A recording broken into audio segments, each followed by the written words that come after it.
Ladies and Germans, how you all doing? This is Con Ulrich. I'm Rangru, hello, hello, hello. And folks, we're taking a break from the Terrible Divisions tournament coverage to give you a replay from a very, very noble tournament that came across this past weekend. Yes, folks, we are actually in the middle of a replay from the first Steel Division 2 fundraising tournament.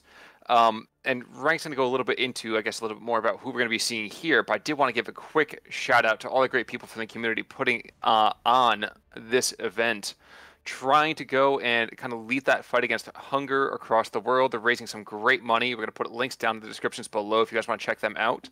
But if nothing else, guys, try to at least give them a little bit of applause for the kind of work that they're doing here. But as we pivot back towards the carnage going on this particular battlefield, we are, of course, on Slutsk Vest. And Rang, why don't you tell us who is here and why do our income numbers look so strange? On left hand side in blue, we have Karma playing 2nd Infantry Division with a balanced income. Or Vanguard, flatline, my bad. I get it right eventually. And on the right hand side in red, we have Green, which is a bit confusion, playing as the 2nd Guard Tank Corps with a balanced income. And these are new income types. They've pretty much reduced the amount of points you get with all incomes by just a little bit, which is nice, as it should help alleviate just a smidge of the spam that we see in this game. Indeed, indeed. But of course, since of course both these guys are in 2nd divisions, does that mean this is a battle of first losers? I think so, Carl. I think that's how it works. Huh. Saying as a second child, I can kind of understand that for myself, being the first loser and all that. But these guys here, no. They are here and definitely trying to be, second first best or first second best. I'm not really sure how the numbers work. But we are seeing down to the south, Pack Howitzer and 57mm kind of holding things down, at least for the time being. Not sure if they're really going to be able to hold against this line of infantry if they push it through. But, nah. All the rifles in the area should be just fine, I would think. Yeah, and you got the Greyhound that can swing around and shoot a bunch of machine guns into any guards or Ogmanchikis that try to move up close. And it's quite interesting to see this much of a presence down south. Usually it's just like an anti-tank gun and a couple infantry, but we've got, artillery, tanks, etc. all over along the southern flank, and also a bazooka squad, which is really going for the long haul down south, like right on the edge. Well, maybe we'll see, if there are some people, oh wow, look at this kind of intended route. First of all, he's not really feeling red, white, and blue. He's feeling more red and blue, I suppose. Yeah. But regardless, rather an interesting pathing here. I know there were those of you who commented, at least on my coverage last week, we had that rather sneaky, beaky PTRS team deep behind enemy lines. And hold on, is that an old friend I see in the air? It's Francisco Bresky. Scabby! Oh my gosh, this is so lane. exciting. And already he's getting shot at, so let's see if he lasts longer than usual. No, Gabby doesn't care. Also, with a friend helping him, they can pretty much knock out anything. Well, definitely see him forced off pretty quickly here. Yeah, there we go. Yeah. But both sides taking it rather easy so far, and I kind of understand. I mean, the 2nd Indian Head, not for nothing, but between the basics and the early rifles, I mean, they're okay. I wouldn't say I'm going to go like write a love letter to them. Mm-hmm. By the same token, too, I mean, the 2nd Guard's tank, like, what are you expecting to see? Well, we're seeing it right now. We have T-34s everywhere. We have just lots and lots of Otomachiki opening, but, like, to what end? Yeah, it's quite interesting to actually see 2nd Guard Tank Corps, because it's not a very good division. Which is, I find hilarious, because it doesn't seem like to be a bad division on paper, but it just doesn't have that factor that some of the other Russian divisions have, especially when it comes to just, like, it's not the best tank spam division, it's not also the best infantry spam division either, so it's just kind of this weird middle ground. But it's not terrible, I want to say. Well, apparently it is. That's exactly what people want to hear whenever they are picking a division. It's not terrible per se. I mean, it's just... it's only quasi-bad. Mm-hmm. You can kind of make it work. But yeah, I know, it's really cool to see them, because it's a bit different than your regular, Russian infantry spam division insert here. I'm trying to find what the heck this T-34 thinks he's going to be shooting at to the south, but nope, he thinks better of it. I know right now you guys are thinking, what the heck is going on? Like, bring on some death and destruction. And we definitely did miss a couple of early kills. You can see that flamethrower in the middle of the map. He was going to have an ally there. Now he just has a bit of smoke as a friend. And this is what you're going to expect. I mean, the seconds, they're both going to jockey for a little bit of position. Ogdamachiki opening is not going to do well against rifles, even though rifles just have the Garand, that BAR. You don't want to push that too quickly. Yeah. I also think it's really... It's a slow stress. This is a very slow map. It's a very daunting map to push on because there's not a lot of cover and there's a lot of open fields. And you can make those pushes work in open fields pretty damn well, but it's always daunting to do such a thing, and you really do need a good tank force. And yeah, it's just like basics and rifle push up north is making some good head rate on these guards. Yeah, I was gonna say they're definitely going back to basics, but when you outnumber your opponent, 4 or 5 to 1, I would certainly hope that numbers advantage will play into your favor. Yep, and when you all have semi-automatic rifles, it really gives you an edge in firepower. P-38Js don't hurt either. Here comes 900 kilograms of bombs after a single machine gun position. I feel bad for those guys already. Yep. I don't think they're going to be feeling much anymore. That's true. That's true. They saw a light flash before their eyes. There's like down smoke. South? There's smoke. Like a lot of smoke. Oh, is that from the 105 or the... No, the mortars. I think it's the mortars just trying to save at T-34. Maybe? Yeah, it seems to be the case. The 105 has like barely shot anything. Well, and the 82 mils, the 82 mils is just blitzing those 60 mils. Jeez. It's nice to see artillery play. Like, we're starting to see this a little bit more in some of the replays we've been casting, which is nice. It's not just off-map artillery spam here, or everywhere. We're seeing some good mortar play, because as you should know, guys, mortars are some of the best artillery units in the game, especially if they're on a half-track. Exactly right. That's actually why they made the entire Pacific, plot line about those guys. Now, looking down to the south, though, does this push have a chance? I mean, Ogdamachiki down to the south, big freaking deal. I like seeing these mortars drop more smoke down, covering the approach to this MG and tank. It can't too easily push back any kind of this rifle push, but it doesn't have any kind of lasting chance. I think I can get through its like first defensive position pretty easily. There's not really too much here. Well, I don't think they're gonna make it to where the T-34-85 is. It's just a little bit too heavily guarded. And then see 82mm mortars completely retarding that push. Just like I said, guys, mortars are so good. That pretty much saved that push for now until more infantry reinforcements being brought in. Unless, of course, they hit their own guys, which is a completely different issue. But ooh, that basics and rifle push up to the north. The tank with this Niki coming in behind them. Oh boy, this could be amazing as a nice little counter thrust. Wow. Yeah, you can get the Molotovs on. Those basics get suppressed very easily due to your disheartened status. So really good flanker of the CQC troops. And then bringing in from the front with some more. That is beautiful. And okay, yes, the T-34 is kind of supporting fire into this. That was a very deft parry. Really well done there. Yeah. Very good, encircling that little Boja.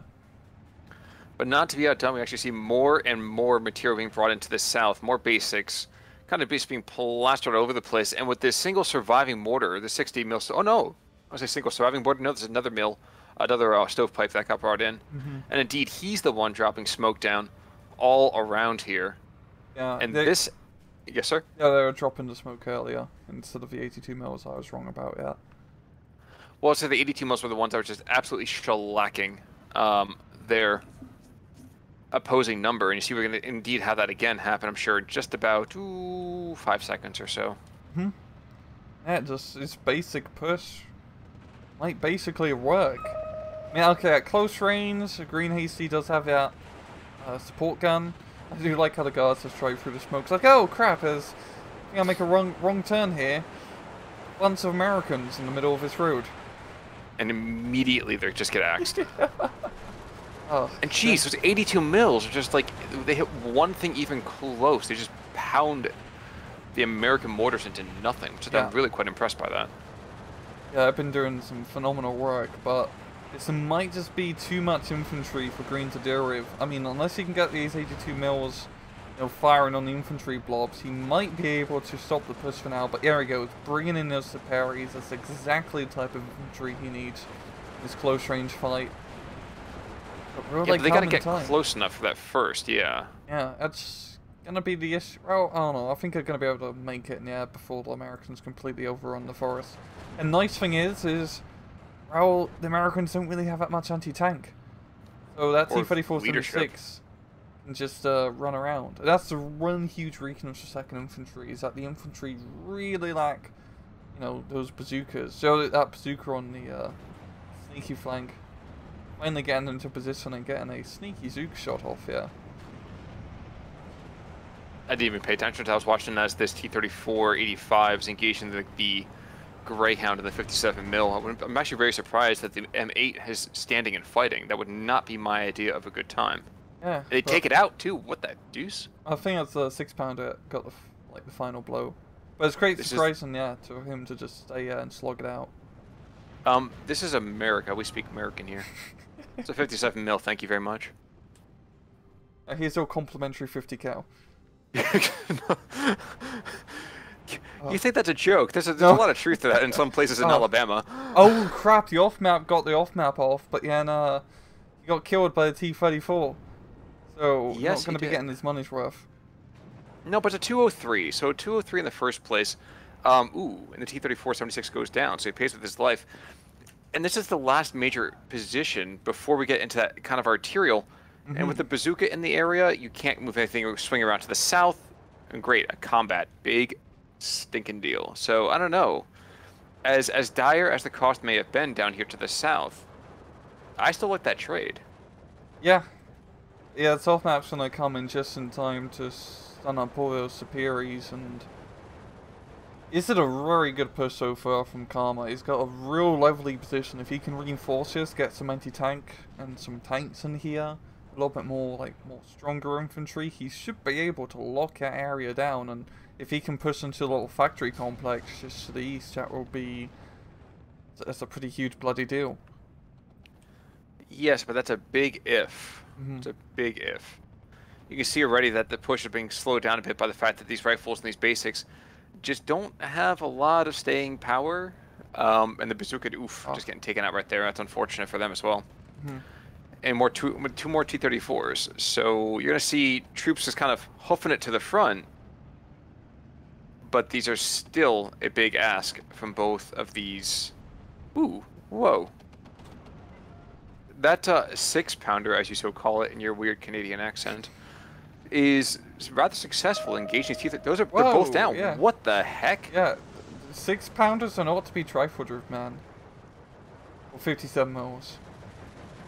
It's so weird to me though at the same time. PE2 going to go and just pound that 57 mil back, as you might expect, and deservedly so. I think that guy's responsible for 3 different kills already. So even if he dies, he has paid himself off rather successfully. And of course, Gabby's coming back in to go after the PE2. I don't know that he's going to get there in time. I think he's a wee bit too fast.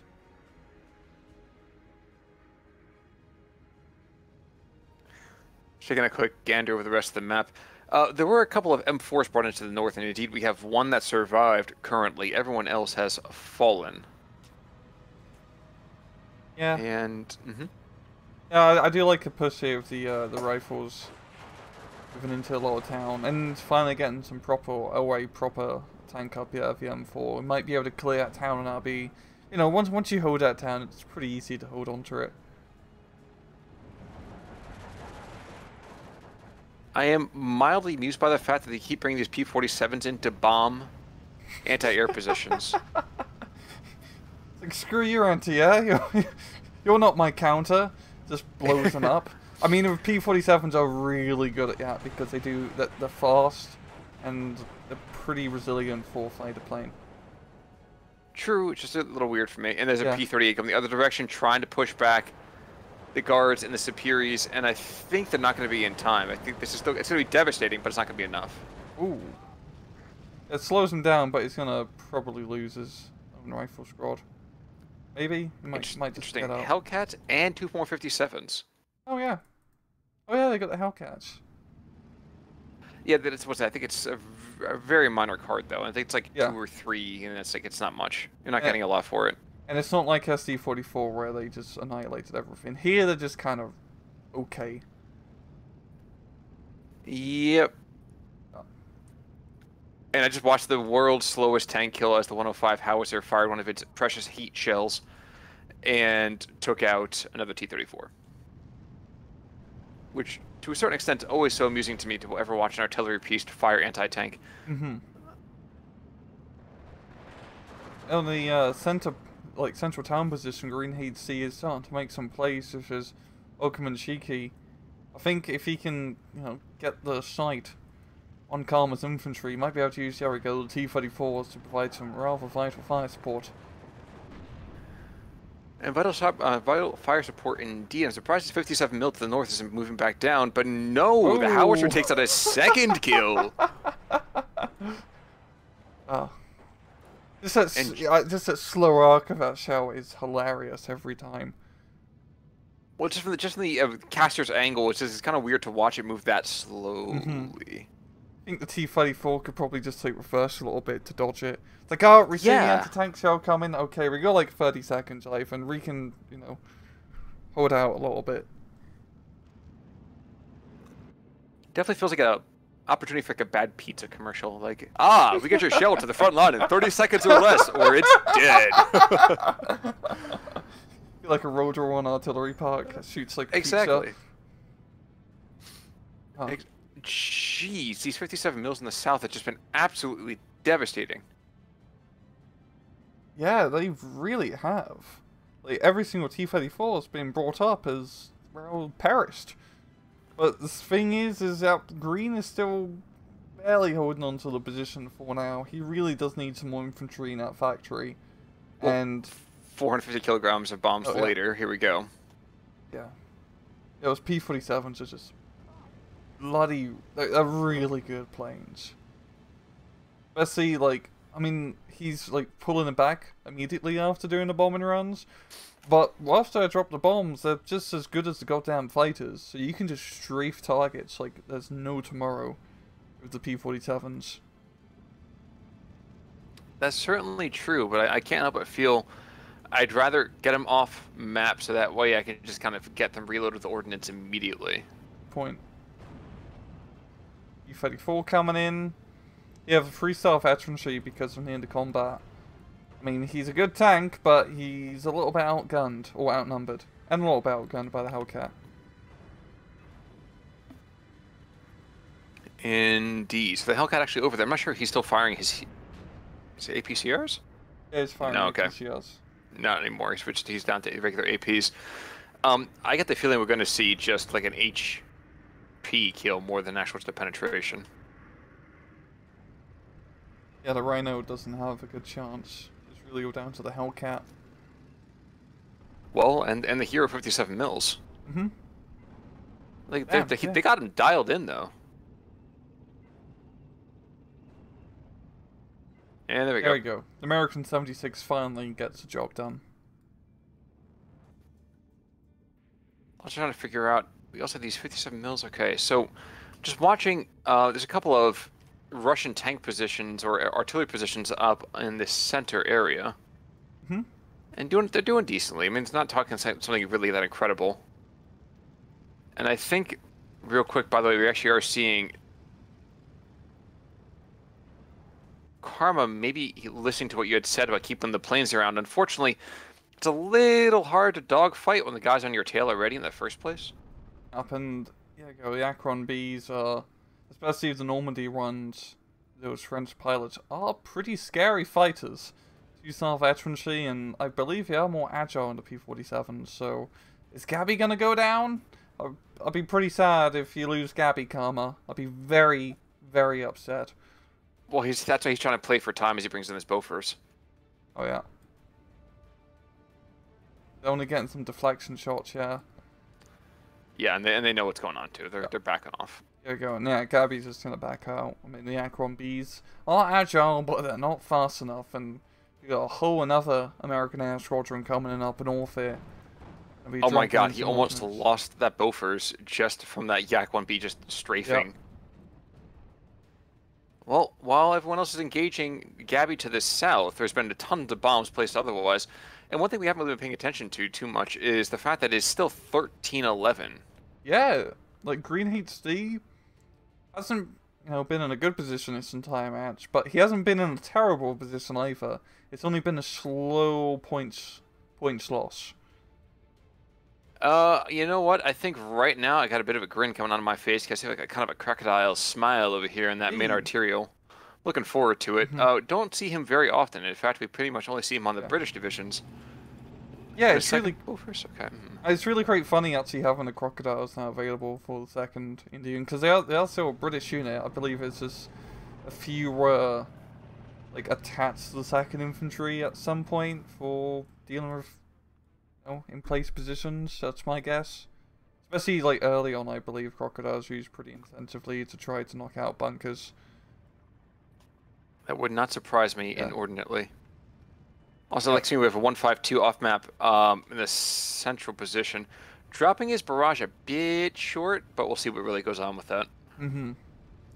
There we go. Green HC getting like a town in the center under control. He's still losing because the southern side is not looking all that great, especially now with the basics doing a bit of a push. But the tank sneakies kind of holding on. There we go. They're going to go down, and yeah, we'll flip it over to Karma. Well, and the addition of a couple of heavier tanks, so two T-34 85s. But I think I'd be trying to move my combat officer a little bit someplace else. I Mhm. know it doesn't sound like a huge loss, but that veterancy can be quite good. I wouldn't lose it, and Yeah, like without cause. he should probably back it up a bit behind like the flag. Yes, Yeah, because he's yes. you do not want to lose him because the one thing that he's really been helping out is making the T-34 tanks much higher in veterancy. Also worth noting over here that we are going to see a counterpunch from guards, seeing three squads. Yeah, Mhm. 3 squads and a 45 mil being brought on in. Just to the north, I don't think they're offloading necessarily there. I think he's just trying to prep himself, get the anti-tank and tank into position, and then maybe sweep down that road and try to recapture this factory complex. Yeah, it's good seeing some actual infantry play coming in, but yeah, just looking at Karma's position down south, he's pretty tight. Yeah, got a lot of He's got a lot of anti-tank. He's got the tanks. He's got the anti-air now, and infantry going to be able to dig into that factory. And yeah, the American rifle infantry may not have the anti-tank, but by God, they can be a real pain in the ass to rout out. Certainly true. The PE2 is going to cause a little bit of havoc for it, but it's not going to be enough to necessarily keep them all suppressed. Or any of them, really, apparently. Yeah, Wow. try again, buddy. Well, looking outside of that, it's also worth mentioning that there was an off-map that was to the north 152 on the Soviet side. Well, he is meeting Lenin face to face, and I'm not talking about John Lennon. He got taken out by a 60 mil barrage. And I suppose, actually, when he meets John Lennon, he probably would just say, "Let it be." Um, but hey, we. Yeah. Yeah, the town. It's not looking too great for Green HC. He's bringing in some guard reinforcements, which will allow him to continue holding that flag, but he's not going to be getting outside that town. There's a lot of angry Americans and a British bloke who do not want him leaving the premises. Well, they don't want him to, forget his wallet. I understand that. Jeez, these PE2s are just constant. Yeah, he's been investing quite a lot of them, it seems, but Karma's trying to keep chasing him down. There's Gabalicious coming in. Yeah, but the speed is a detriment. Weird intersect curves sometimes. Yeah. Yeah, if we're playing that fast, I think the AI just has a hard time figuring out trajectories. There we go, we're gonna have a head-on. I wasn't paying attention to the head-ons, watching the other bombing run in the center of that town. As you're going to see more of these late rifles come back the other direction. And I kind of always forget how much firepower these things have between the Thompson, Oh, the 9 Gabby Grands, went down. and the double BARs. Yeah, Yikes. Gabby went down. Whoa, Yeah. 15-9? When the heck did that happen? I think it's just the south side and also the central position on the hill. He managed to capture with that two-man flamethrower team and a crocodile, even though they're nowhere near the position. That is a interesting thing. Ooh, another off-map call-in actually here, 203, engaging that kind of east-central part of the town. Mm-hmm.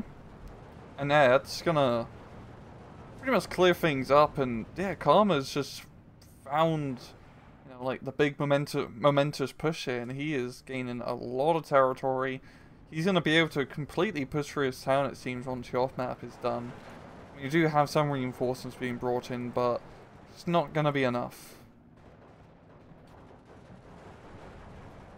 So it does not seem to be. Actually, I really like this kind of counterpunch with demo teams and well, not pioneers, excuse me, flamethrowers. Mm-hmm.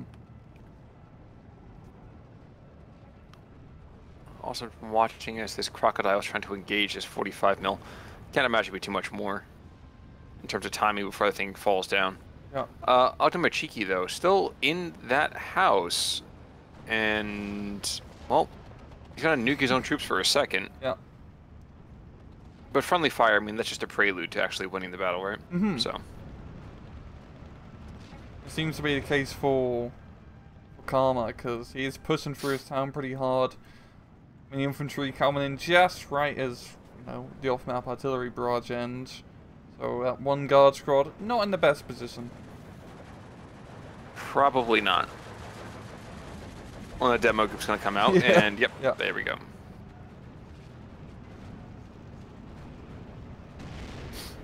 Demo group, it's so powerful. That thing is ridiculous. Yeah, it's a real nasty squad with the flamethrower and the bazooka. It's like Ranger Marauders and Engineers had a baby. Mm-hmm. Yeah, well, So the there's second nothing- infantry division's really, like, it's a pretty good division in infantry. Just, Well, it's versatile. yeah. And also, just a nice thing of all your dudes have semi-auto, like everybody. And also, all your squads are roughly, you know, 12-man in size. That's not bad. That's not bad. So you don't have machine gun firepower, because you're American infantry, but it's not too terrible. Not at all. And indeed, we're going to see, these, again, the constant P-47 runs. Mm-hmm. These things, I won't say have won it per se, but they have been extremely important Yeah, and to the GreenHD success. has been having a pain in the ass of a time shooting him down. I mean, he's got like one or two, but most of the time he gets anti-air. The anti-air just gets killed by the P-47s. You know, it seems like he's starting to build up a decent amount of anti-air, whereas it's not going to be the case anymore. Well, looks like one yak ain't gonna make it back home though. He's smoking already. Yeah. Yep, and you know he should have listened to his mother. You don't smoke. Mm-hmm. Especially when you're flying. I mean, doesn't he see like the no smoking sign in the cockpit? Yes, but it's for some reason it's in English and he doesn't understand it. We're back to 16-8 right here, and while there's an attempted reset using these guards, I can't help but feel, yep, Zook shot comes up. That's the first one. There's gonna be some flames and fire. There's a second one down, and third one care to try again. Nope, he realizes that maybe he should not drive past the burning carcasses of the people he used to be his friends. Yeah. And we've got the crocodile on the hill, which is going to make retaking that hill pretty tough. He can't really do too much against crocodiles. The T-34s can pen, but it's a pretty tough gig to try and do so. He is trying to deploy guards from both directions, though, so this will be interesting. Well, maybe this one guard squad might be able to rush in and get the nade kill. No, there's a flamethrower. Well, and the other one that was coming from behind, I don't even know what took him out. But I can tell you, he is quite dead. I think it's pretty Jeez. safe to say that Karma's got us in the bag, so do you want to take us to ×2? Absolutely, sir. Let's go at 45 here. So 3, 2, 1, and go for it. But yeah, folks, as we're kind of seeing this, it's not going to be without cost, but you're going to see that Operation Unthinkable over here is quite comprehensible. Mm-hmm. Yeah, it's just a very good push from Karma. He just kept a lot of the tanks out of the battle by blowing them up. And when you don't have the tanks backing you up as second tank hardcore, you can't really guard your troops that well. Irony of ironies to know that you have to have Mm-hmm. tanks to do guarding work. Usually it's the the foot sloggers here, but down to the south we are going to see small signs of life here and there. And indeed, you can see though, every single time, like you said, tank comes in, there's 2, 3, 4 sources of fire against it. Every single time an infantry squad comes in, there's 2, 3, 4 sources of fire against it. Like it's almost impossible. And then you have all of this freaking bombs. Yep. This is a very good combined arms warfare here from Karma. I mean, now the air power has really been, or I want to say, the MVP for him so far. Just the constant bombings from the P-38s and the P-47s is ludicrous. Indeed. I'm also surprised that the Rhinos have been able to keep as competitive as they've been this entire time. There we go. Of course, as I say, that then one finally if it goes down. But not quite as endangered as they've been in other cases. Heck, even to the northern side, we're seeing demo groups and late rifles starting to engage guards from a distance, and not for nothing, but that generally is a, well, sans bombing run. That generally is a fight that most, I would say, rifles and demos would probably win against the guards. Yeah. It's a semi-automatic rifle fire compared to just bolt action rifle fire that gives you a huge edge. Especially with the Russian infantry, because the DP machine gun is pretty terrible.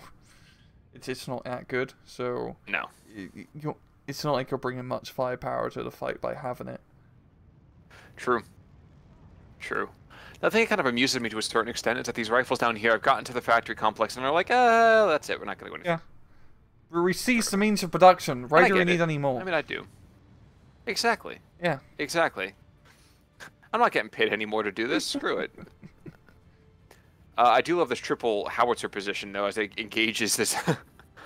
engages the 37 mil. Yeah. And no longer is there 37 mil. You know, it's one of those things I'm always kind of surprised that the pack howitzers get deployed as close as they are to the front lines. But hey, I suppose it happens every now and again. Yeah. As we take these final seconds down here, any last thoughts? No, not really. That was a pretty comprehensive match. I certainly think so. I certainly think so. I think, honestly, the second... I think that the second tank probably would have benefited from a slightly more, let's say, accelerated times table. So you look at the KD over here, good lord. Yeah. So I see some of these... Yeah, nobody on the Soviet side really did any more than 3 kills. Losses, yeah, the air power is doing God's work. 3, 4, 5, 6, 7. I'll even count Gabby's ground kills. 8, 9, 10. How many of these did they just get also just stunned up? 11, 12. Yeah, we're talking 20, 25 kills from this. Yeah, that's some really good airplay, all things considered. And yeah, there's some, like the Rhino and Demolition Group did pretty good. So yeah, second infantry is in that matchup worked really well. They're also, to be fair, second guard tank corps, it's not that good. Could definitely be better. Yeah, could definitely be better. I understand why it's bad, but I also do not understand why it's bad. I find it very funny. It does not seem to be bad, because you've got like all the T-34s and 85s and the infantry, but it's not like other divisions where you have much more of that stuff, but it's trying to be like too well-rounded. I think that's a problem with second guard tank. There's no real, I think that's fair. Like, nothing. There's no area of the division that's like super great or super terrible either. It's just the jack of all trades. And truly a master of none. Yeah. Especially in this matchup. But hey, so folks, before we go again, if you want to go and check out the work that's being done by this tournament, again, look in the description below. If you want to kind of support and get involved with other tournaments like this, I think we're going to have some more of these in the future, though I couldn't give you the exact details right now. I do know we're giving you another one of these matches over here on Thursday, so be sure to check back for one of those. And last thoughts there, Rang? Nope. In that case, folks, until next time, I'm Con Ulrich. I'm Rangaroo. Take it easy.